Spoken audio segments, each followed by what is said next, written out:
Labour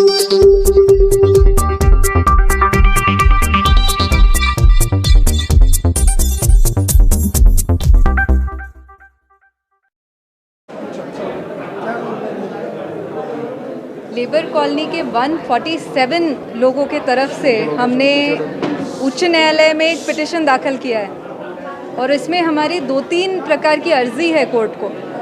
एक है कि इन्होंने जो हमारे को नोटिस दी है डिमोलिशन की, उसको हमने चैलेंज किया है।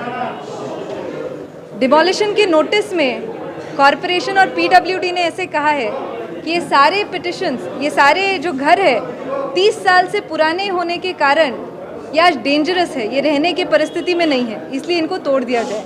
ये करते वक्त कोई भी साइंटिफिक टेस्ट ली गई नहीं थी, कोई भी प्रकार का प्रॉपर स्ट्रक्चरल ऑडिट जो कायदे में ज़रूरी है वो किया नहीं गया था। 2017 में कल्याण डोंबिवली में एक इसी प्रकार की घटना हुई थी, जब वहाँ के जो स्लम एरिया चाल जिसको कहते हैं, उसको तोड़ने का प्रकरण बृहन मुंबई कॉरपोरेशन ने किया था।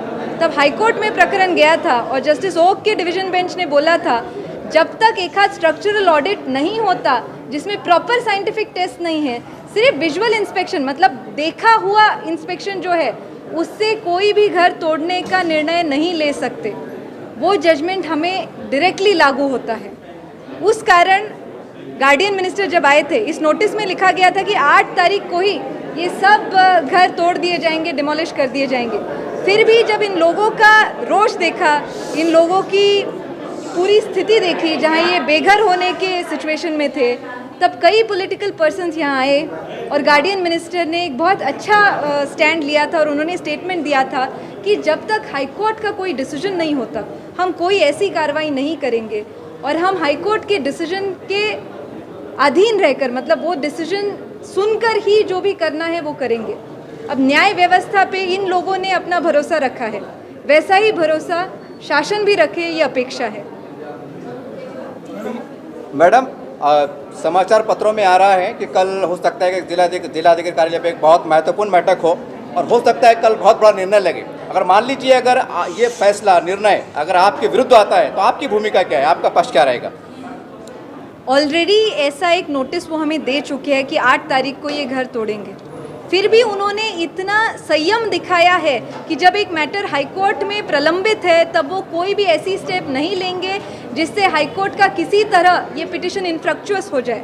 हमारी जो भी मांग है हाईकोर्ट समझ लीजिए हमारे विरोध में जाता है तो ये करने के लिए बिल्कुल ये कर सकते हैं, लेकिन बिना वो सुने अगर ये कुछ करते हैं तो ये लॉ एंड ऑर्डर की सिचुएशन के खिलाफ होगा और उनके खुद के पालक मंत्री के स्टेटमेंट के खिलाफ होगा। अभी 2 दिन पहले ये बात सामने आई थी कि 130 लोगों को जो 300 स्क्वायर फीट जगह देने वाली जो बात सामने आई थी, तो इसमें यहाँ पर भी कितने लोग सहमत हैं और उसूलन क्या होना चाहिए?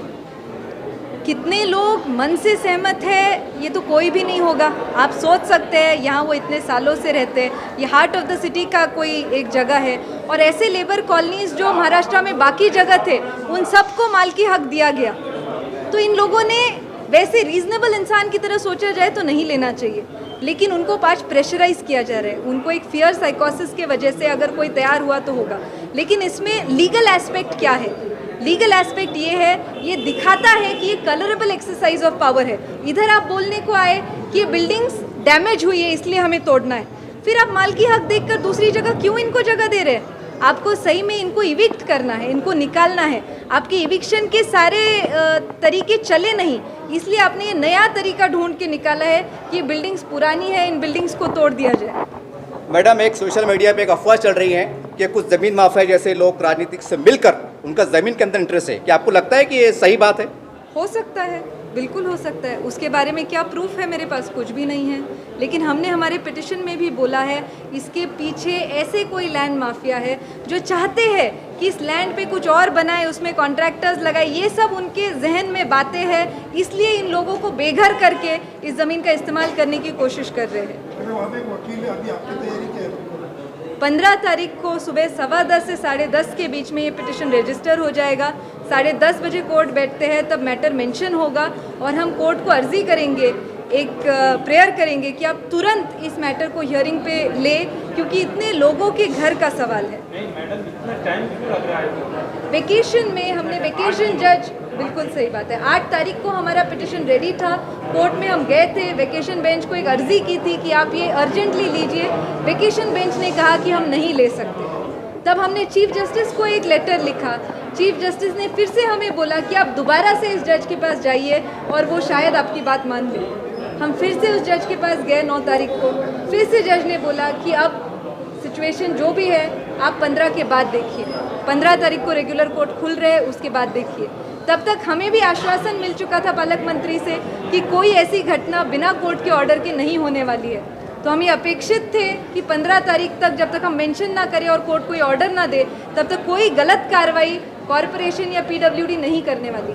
मैडम, जैसा आपने चर्चा करते हुए बताया कि ज़मीन नवाब साहब की, हैदराबाद के नवाब से एक जिक्र आता है, मैं स्पष्ट रूप से आपसे पूछ रहा हूँ, क्या है ठोस डॉक्यूमेंट्स के नवाब साहब की ही ज़मीनें सरकार से, इसका कोई लेने देना नहीं, आपके पास पुरावे या ठोस सबूत है? बहुत ही ज़्यादा ठोस एक डॉक्यूमेंट है।